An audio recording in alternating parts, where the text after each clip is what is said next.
आप देख रहे हैं समय न्यूज, आवाम की आवाज। गंभीर बीमारी के इलाज के लिए प्रसिद्ध बिलासपुर स्थित अपोलो हॉस्पिटल में कैंसर जैसी बीमारी के लिए नई पद्धति की सुविधा शुरू की गई, जिसमें अन्य पद्धति की अपेक्षा कैंसर के इलाज के साइड इफेक्ट्स कम हैं, जबकि इलाज के खर्च अन्य पद्धतियों के समान रखे गए ताकि अंचल के मरीजों को इलाज का फायदा हो।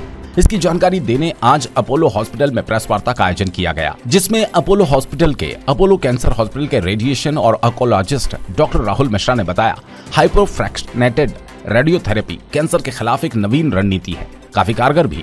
डॉक्टर राहुल मिश्रा देश के जाने माने रेडिएशन ऑन्कोलॉजिस्ट की श्रेणी में आते हैं। उन्होंने बताया कि न सिर्फ इस तकनीक से रेडिएशन सिकाई की होने वाली संख्या में कमी आती है, साथ ही इसके साइड इफेक्ट्स और उसके मरीज से होने वाली तकलीफ की समयावधि में प्रभावी रूप से कमी आती है। मालूम हो, डॉक्टर राहुल मिश्रा इससे पहले SCG अहमदाबाद में कार्यरत थे। उन्होंने FRCR की डिग्री UK से प्राप्त की, जो कि रेडिएशन ऑन्कोलॉजिस्ट के क्षेत्र में दुर्लभ मानी जाती है। इस दौरान डॉक्टर्स ने बताया, अभी भी कैंसर बीमारी को लेकर लोगों में भ्रम है कि कैंसर के इलाज से काफी ज्यादा साइड इफेक्ट्स होते हैं, जिससे अधिकांश मरीज इनके हल्के लक्षण के बावजूद इलाज से परहेज करते हैं, जिस वजह से कईयों को जान भी गंवानी पड़ती है। अपोलो के विशेषज्ञ डॉक्टर्स की माने तो शुरुआती लक्षण में अगर मरीज इलाज के लिए हॉस्पिटल पहुंच जाता है तो उसका बेहतर इलाज हो पाता है। ऐसे में आम जनता को इस और जागरूक होने की जरूरत समझी जा रही है।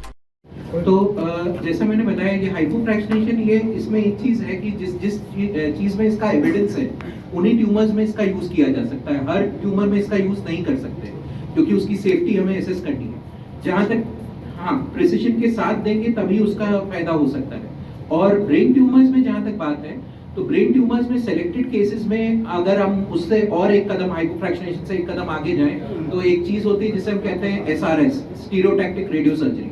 तो उसमें क्या होता है कि पेशेंट का इलाज, जो छोटे छोटे ट्यूमर्स होते हैं, किसी को अगर ब्रेन में मान लो रोग फैल गया है या फिर कान के पास वेस्टिबुलर शोनोमा जैसा रोग है या पिट्यूटरी एडेनोमा है, उसमें जो एंटायर ट्रीटमेंट है उसको 30 सिटिंग भी लेने की जरूरत नहीं, उसका पूरा ट्रीटमेंट 1 से लेकर 5 सिटिंग में कंप्लीट हो जाता है।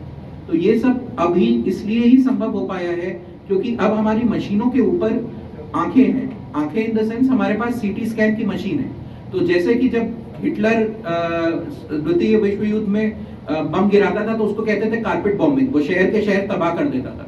पर आज के युद्ध जो होते हैं वो लेजर गाइडेड मिसाइल्स के साथ होते हैं। तो वो जिस जगह पे जाते हैं आप सर्जिकल स्ट्राइक करके उसी जगह को तबाह करते हो। इसी तरीके से रेडिएशन में भी जो अब एडवांसेस हैं, उसमें ना केवल आपके ट्रीटमेंट देने की टेक्निक सुधरी है, उसके साथ साथ आपको ये भी पता चलता है कि आप किस जगह पे देने वाला है। तो अगर आसान भाषा में करूं तो GPS गाइडेड ट्रीटमेंट हो रहा है आपको। तो आपको पता है कि आपका वो जो बीम है वो कहां जाके गिरेगा। तो आप ना केवल उससे पेशेंट को पूरा ट्रीटमेंट दे पा रहे हो, उल्टा उसके साइड इफेक्ट्स भी कम कर पा रहे हो।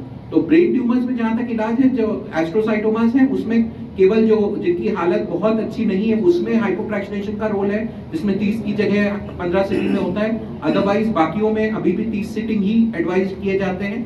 और जो छोटे ट्यूमर्स हैं जैसे वेस्टिबुलर शोनोमा है, यानी कान की नस का जो ट्यूमर है, या फिर पिट्यूटरी ट्यूमर्स होते हैं, उन केसेस में अगर उनकी साइज 3 सेंटीमीटर से कम है तो उस केसेस में स्टीरियोटैक्टिक रेडियो सर्जरी करके चीज होती है, जिसमें पूरा ट्रीटमेंट प्रिसिशन के साथ उसी जगह फोकस किया जाता है हाई डोजेस पे, ताकि 1 सिटिंग या फिर मैक्सिमम 5 सिटिंग में ट्रीटमेंट पूरा हो जाता है और क्योर रेट्स भी काफी अच्छे हो जाते हैं। जो होता है वो अकेले खाली रेडिएशन, खाली सर्जरी या खाली कीमो से नहीं होता है। तो उसके लिए सबसे ज़रूरी जो चीज़ है वो है टीम वर्क।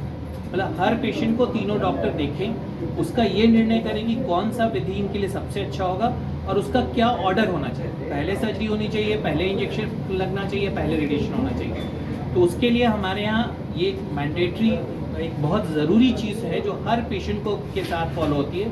एक ट्यूमर बोर्ड होता है। ट्यूमर बोर्ड में हम तीनों लोग बैठते हैं, साथ में पैथोलॉजिस्ट, जो रेडिएशन वाले रेडियोलॉजिस्ट हैं, वो सारे लोग बैठते हैं। तो इतने 6-7 लोग मिल करके फिर निर्णय करते हैं कि इस पेशेंट के लिए क्या सबसे अच्छा हो। और उसमें भी जो सबसे ज़रूरी बात है कि सब ट्यूमर्स के ना आजकल स्टैंडर्ड प्रोटोकॉल, मतलब जैसे ब्रेस्ट कैंसर है, मैं ये नहीं बोल सकता कि नहीं साहब इसको मैं ऑपरेशन ही करूँ।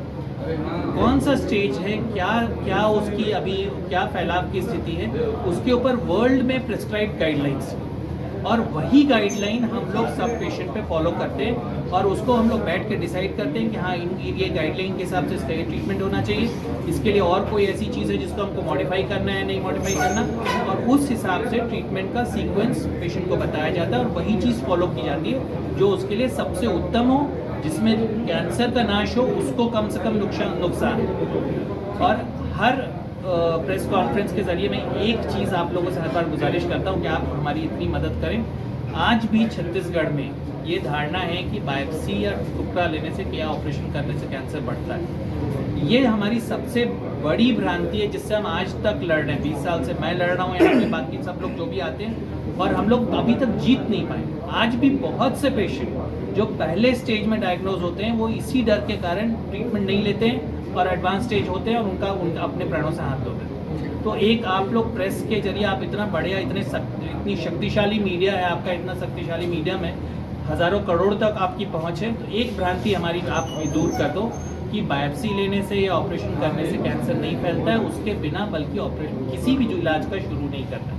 और जो भी लोग हैं जिनको भी कैंसर के किसी भी प्रकार के लक्षण हैं, हम लोग जानते हैं 5-6 लक्षण, भाई किसी भी जगह गांठ होना, मुंह से कहीं से भी ब्लीडिंग का रक्तस्राव होना, कोई एबनॉर्मल पेट की हैबिट होना, कि भाई दस्त लग रहा है या नहीं हो रहा है, इस तरह की ये 4-5-6, खांसी में खून आना, थूक में खून आना, मुंह में कोई घाव होना जो भर नहीं रहा है, ये जो कॉमन लक्षण है इस पे सब लोग ध्यान दें, अपने स्वास्थ्य के लिए जागरूक हो और जल्दी से जल्दी किसी भी डॉक्टर पे जांच कराएं।